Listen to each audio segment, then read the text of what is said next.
A vida está cheia de surpresas. E, às vezes, as mais absurdas envolvem a forma como algumas pessoas deixam este mundo.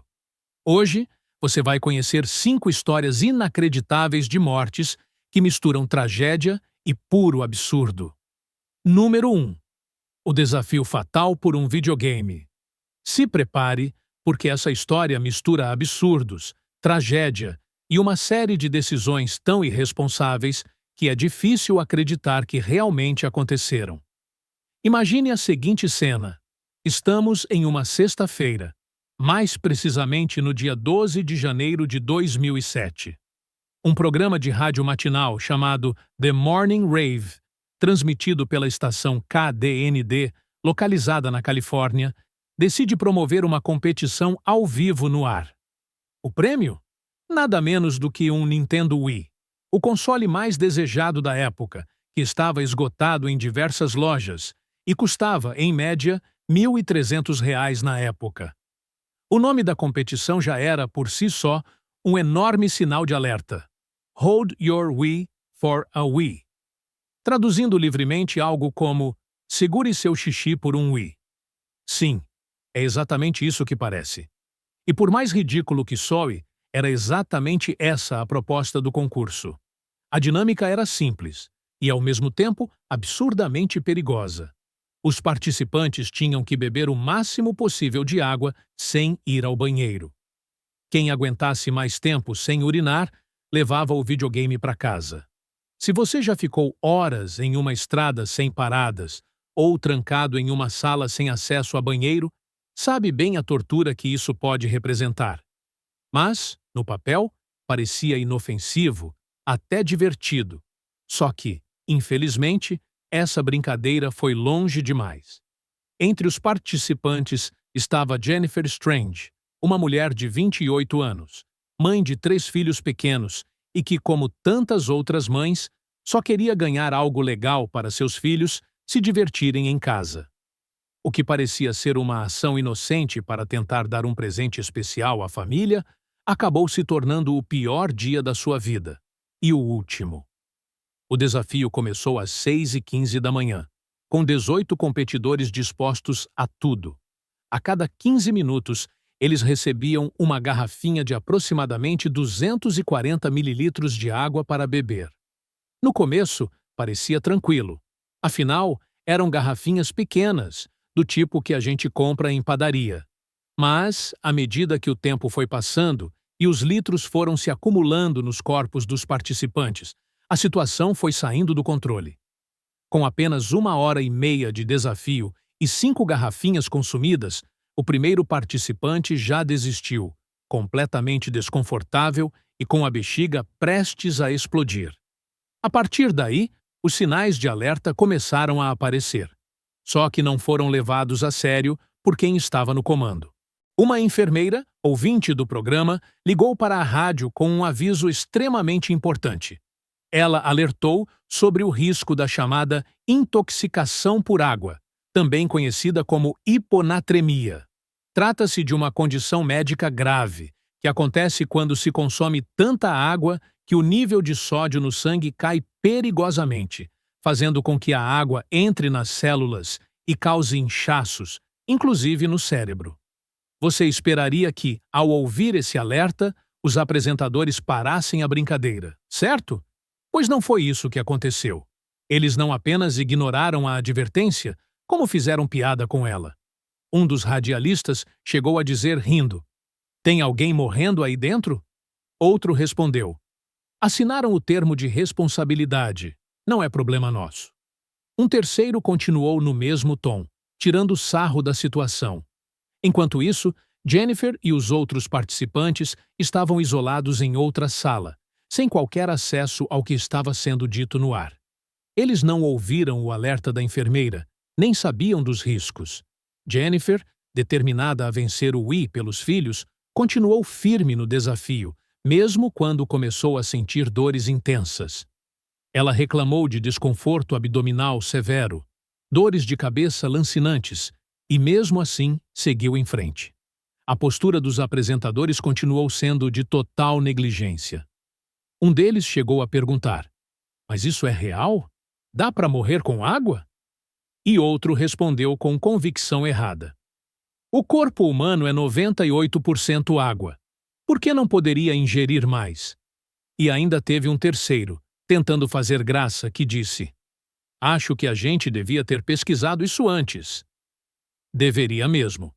Com o passar das horas, os copos de água foram ficando maiores e a pressão sobre os participantes aumentava. Jennifer já havia ingerido quase 8 litros de água em pouco mais de 3 horas. Mesmo em sofrimento físico claro, ela continuou.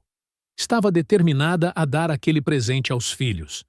Quando finalmente desistiu, foi a penúltima participante a sair. E em troca de todo aquele esforço, ela recebeu ingressos para um show do Justin Timberlake. Definitivamente não era o que ela esperava. Ao sair do estúdio, Jennifer estava com o estômago visivelmente inchado e sentindo dores de cabeça insuportáveis. Em vez de ir ao trabalho, como de costume, decidiu ir direto para casa descansar. Porém, seu organismo já estava entrando em colapso. A água que ela bebeu em excesso diluiu tanto o sódio do seu sangue que causou uma reação celular gravíssima. As células começaram a inchar, inclusive as do cérebro. E o problema é que o cérebro, protegido pelo crânio, não tem espaço para inchaço. Isso provoca pressão interna, danos neurológicos e, em muitos casos, morte. Horas depois, ela chegou a ligar para o trabalho, chorando, dizendo que estava com dores insuportáveis. Cerca de 5 horas após o desafio, sua mãe a encontrou morta em casa. A repercussão foi imediata. Os apresentadores do programa, conhecidos no ar como Trish, Manny e Lucas, foram demitidos já no dia seguinte. A rádio KDND cancelou o programa e exonerou 10 funcionários. A família de Jennifer entrou com um processo judicial contra a emissora, e no dia 29 de outubro de 2009, um júri da Califórnia condenou a rádio a pagar uma indenização de 16 milhões e 500 mil dólares. A estação foi responsabilizada integralmente pela conduta irresponsável que resultou na morte de uma mãe que só queria ver os filhos felizes. Número 2. Coca-Cola até a morte. Todo mundo tem seus pequenos vícios. Um chocolate depois do almoço, um cafezinho fora de hora, ou aquela série que você promete ver só um episódio e acaba virando madrugada.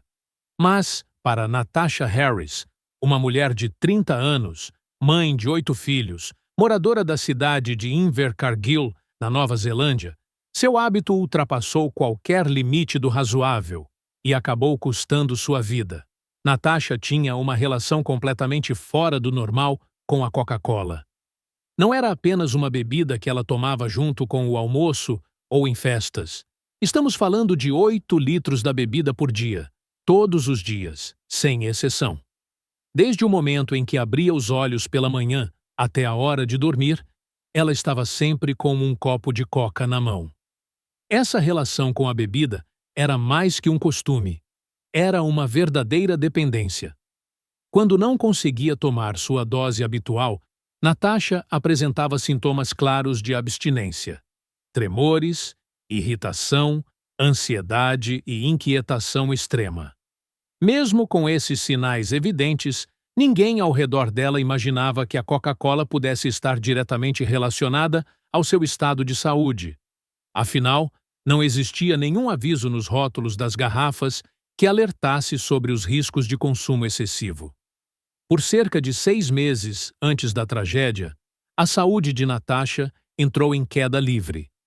Ela vivia exausta, passava mal frequentemente, vomitava quase todas as manhãs e relatava uma sensação constante de fraqueza e coração acelerado. Mesmo assim, ela evitava médicos a todo custo, pois tinha um medo profundo de ir a hospitais.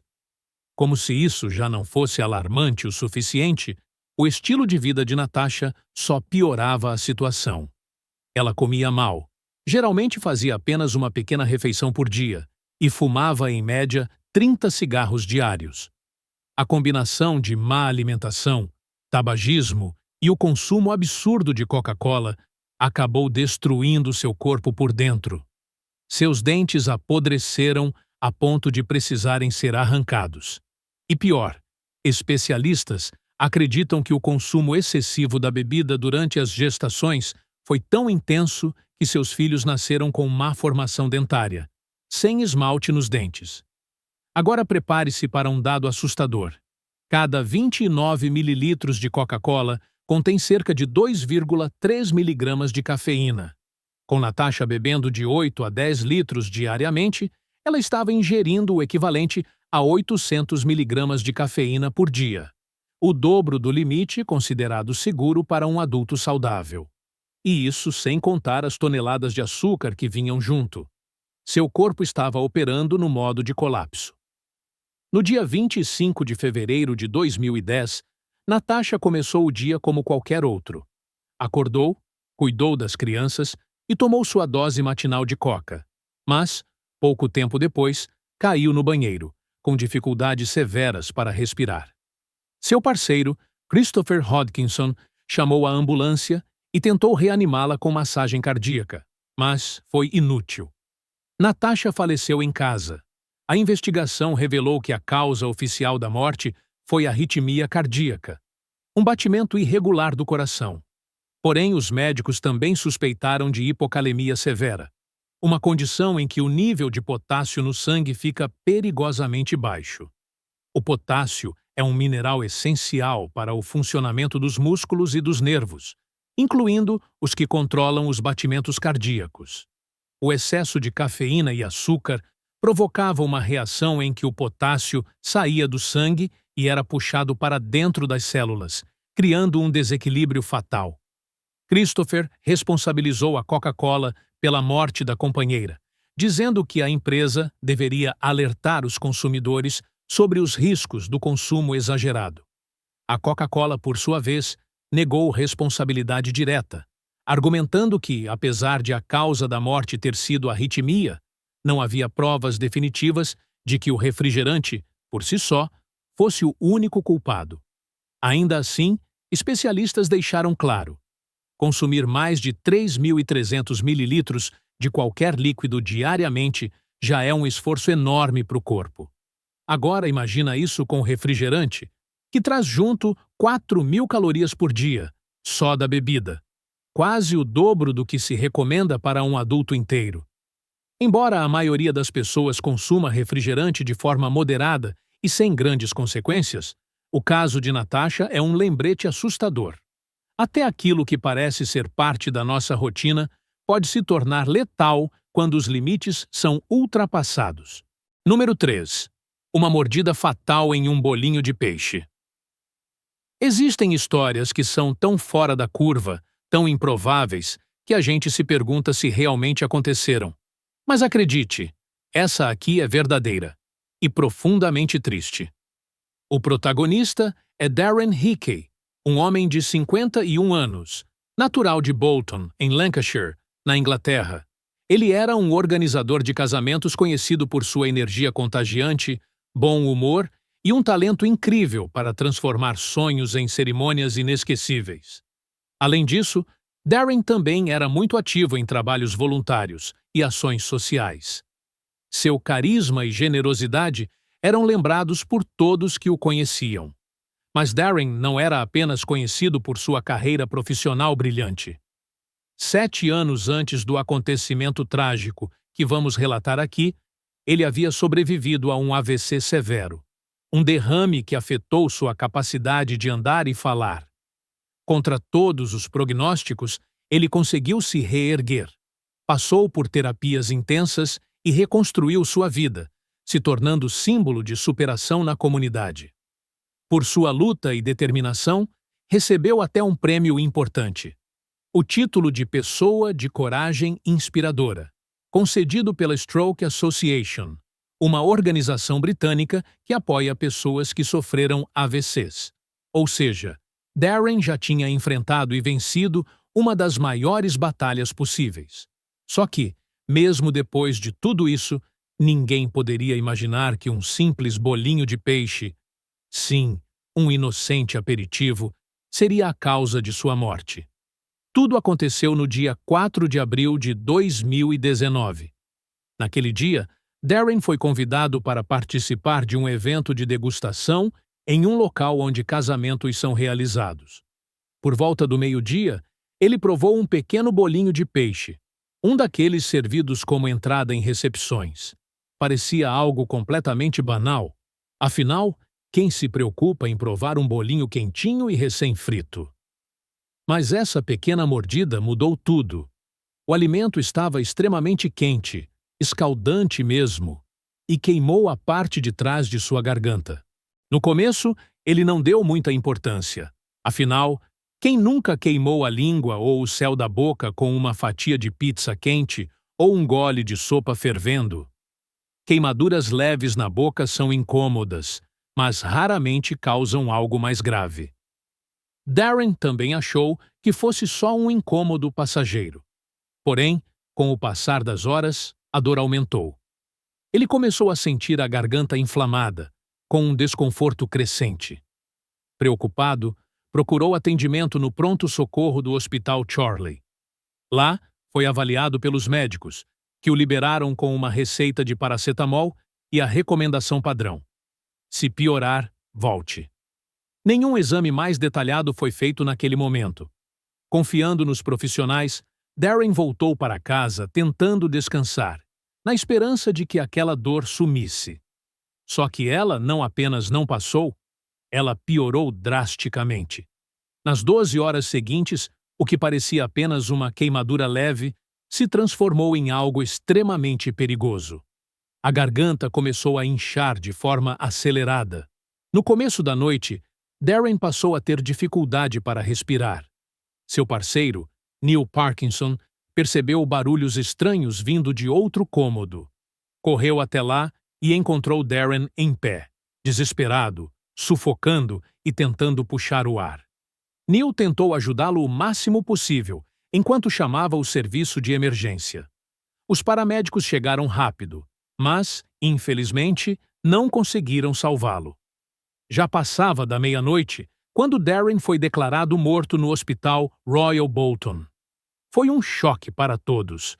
Um homem que tinha sobrevivido a um derrame devastador, que havia lutado por anos para se reabilitar, morreu de forma repentina por causa de uma única mordida em um alimento muito quente. A investigação feita posteriormente no Tribunal de Bolton confirmou a causa da morte: inchaço severo na garganta causado por uma queimadura profunda que levou à obstrução total das vias aéreas. Ou seja, Darren morreu sufocado. O patologista responsável pelo caso, Dr. Patrick Waugh, explicou que a queimadura era tão intensa que só pôde ser visualizada com equipamento especializado. Ele comparou a lesão às queimaduras internas vistas em vítimas de incêndios, que inalaram fumaça quente em grandes quantidades. Tudo isso causado por uma única mordida. Apesar de casos assim serem extremamente raros, a história de Darren nos faz refletir sobre como algo aparentemente trivial pode, em certas circunstâncias, se transformar em uma situação fatal. Número 4. Inteligência artificial no volante e um erro irreversível. Nos últimos anos, o avanço da tecnologia tem sido tão rápido que, às vezes, esquecemos o quão novas algumas inovações ainda são e o quanto elas podem falhar. Um exemplo disso, infelizmente trágico, aconteceu na cidade de Tempe, no estado do Arizona, nos Estados Unidos, na noite de 18 de março de 2018. Um experimento com carro autônomo da Uber resultou na primeira morte de um pedestre envolvendo esse tipo de tecnologia. A vítima foi Elaine Herzberg, uma mulher de 49 anos, que empurrava sua bicicleta ao atravessar a rua, fora da faixa de pedestres. Enquanto caminhava, foi atingida por um SUV da Volvo, modificado com o sistema de direção autônoma da Uber. O carro estava se deslocando a uma velocidade de aproximadamente 64 km por hora. O veículo operava no modo totalmente autônomo, mas, por protocolo de segurança, havia uma funcionária da empresa sentada no banco do motorista. Rafaela Vasques era responsável por supervisionar o trajeto e intervir manualmente caso ocorresse algum problema. A missão dela era garantir que, se o carro errasse, alguém pudesse evitar o pior. Mas foi justamente o que ela não fez. Ao invés de estar atenta, Rafaela estava distraída. E não era apenas um olhar rápido para o celular. Ela estava assistindo a um episódio do reality show The Voice em seu telefone, durante o trajeto. Os registros mostraram que ela manteve os olhos fixos no colo por mais de 5 segundos e só olhou para a estrada novamente menos de 1 segundo antes da colisão. Nesse ponto, era tarde demais para reagir. Enquanto isso, o sistema de inteligência artificial do carro, que deveria identificar objetos e tomar decisões, estava completamente confuso. Não conseguiu classificar corretamente o que era Elaine. Primeiro achou que fosse uma bicicleta, depois um objeto desconhecido e, por fim, um pedestre. Como ela estava fora da faixa, o sistema não conseguiu prever sua trajetória corretamente. E mesmo quando finalmente decidiu que precisava frear, já era tarde. A frenagem só começou 1,3 segundos antes do impacto. Só que havia outro detalhe ainda mais grave. A Uber havia desativado o sistema de frenagem automática de emergência nos testes, ou seja, o carro só frearia se a motorista de segurança interviesse. E como sabemos, ela estava assistindo TV. A tragédia chocou o mundo e gerou uma investigação conduzida pelo Conselho Nacional de Segurança dos Transportes dos Estados Unidos. O relatório revelou falhas gravíssimas por parte da Uber. Primeiro, o sistema não reconhecia pedestres que atravessavam fora da faixa.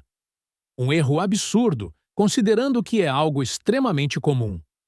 Segundo, os motoristas de segurança, como Rafaela, não passavam por treinamentos adequados. Ela estava sozinha durante todo o trajeto, sem supervisão e sem ninguém para ajudar caso algo desse errado. Terceiro, o sistema não emitia alertas ou notificações quando detectava uma emergência, o que deixava a decisão totalmente nas mãos de alguém que, como vimos, estava distraída. E, por fim, a Uber não tinha um plano formal de segurança para esses testes. Não havia procedimentos padronizados, protocolos de emergência, nem um gerente responsável exclusivamente pela segurança do projeto. Estavam literalmente testando carros sozinhos, com pessoas despreparadas, nas ruas. Depois do acidente, a Uber suspendeu os testes com veículos autônomos no estado do Arizona. Rafaela Vasques foi responsabilizada legalmente. Foi condenada a 3 anos de liberdade condicional supervisionada. A pena foi reduzida a uma infração leve, desde que ela cumprisse os requisitos estabelecidos pelo tribunal. Embora tenha tido culpa direta, os investigadores destacaram que a Uber também teve grande responsabilidade pela negligência sistêmica. Após o caso, o sistema dos carros foi atualizado para finalmente identificar pedestres fora da faixa. Algo que, convenhamos, deveria estar incluído desde o início do projeto.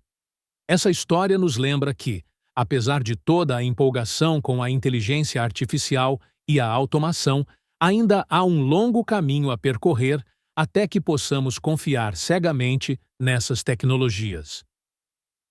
Número 5. Uma aposta entre amigos que virou tragédia. Em 2010, Sam era um garoto australiano de 19 anos, cheio de sonhos. Ele queria ser jogador de rugby profissional e tinha tudo para isso: força, foco, disciplina. Em uma noite tranquila, ele estava na casa do amigo Jimmy Galvin, que anos depois se tornaria um pianista e compositor conhecido. O grupo estava bebendo vinho tinto, conversando e tentando parecer mais adulto do que realmente eram. Era só mais uma noite entre amigos, até que uma lesma apareceu no chão da varanda. Como acontece com muitos adolescentes, surgiu um desafio. Um deles lançou: "Sam, come a lesma!" E Sam, no impulso, topou. Ele achou que seria só algo nojento, uma história engraçada para contar depois. Engoliu o bicho sem pensar 2 vezes. Só que, dias depois, começou a sentir dores nas pernas. Logo vieram os enjoos, vômitos e tonturas. Sua mãe, Katie Ballard, achou que os sintomas lembravam esclerose múltipla, uma doença que já havia atingido o pai de Sam. Mas logo os médicos descartaram essa hipótese. Quando ele contou que tinha comido uma lesma, os exames passaram a investigar outro caminho. O diagnóstico foi devastador.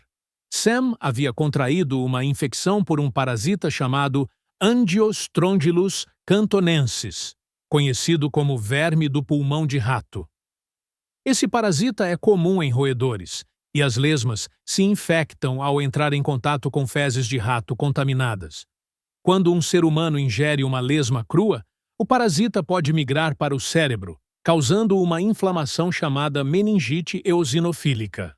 No caso de Sam, a situação foi gravíssima. Ele entrou em coma e permaneceu assim por 13 meses. Quando finalmente acordou, estava paralisado, com severas limitações físicas e sem conseguir falar direito. Seus sonhos de jogador de rugby se evaporaram. Agora, ele precisava de cuidados 24 horas por dia. Apesar disso, Sam continuava lúcido. Sabia o que estava acontecendo. Em um momento emocionalmente marcante, Jimmy, o amigo que propôs o desafio, pediu desculpas, chorando. Sam também chorou. Mas nunca houve ressentimento.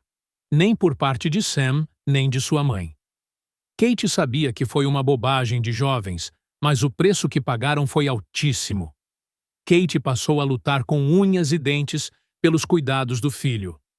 Quando o governo australiano cortou o auxílio financeiro para pessoas com deficiência, ela protestou publicamente. Ainda assim, o desgaste foi enorme. Foram anos de batalhas, emocionais, físicas e burocráticas. No dia 2 de novembro de 2018, Sam Ballard faleceu aos 28 anos no hospital de Hornsby, a poucos quilômetros de onde havia crescido. Em seus últimos momentos, cercado de amor, conseguiu dizer à mãe uma frase que ela jamais esqueceria: "Eu te amo." Foram suas últimas palavras antes de partir. Uma despedida comovente de uma vida interrompida por um ato impensado. No fim das contas, o bom senso ainda é a melhor forma de se manter vivo. Se tiver gostado do vídeo, deixe seu like e inscreva-se em nosso canal para acompanhar todas as novidades. Continue por aqui e assista a mais vídeos clicando em um desses vídeos que estão aparecendo na sua tela. Cuidem-se, amigos!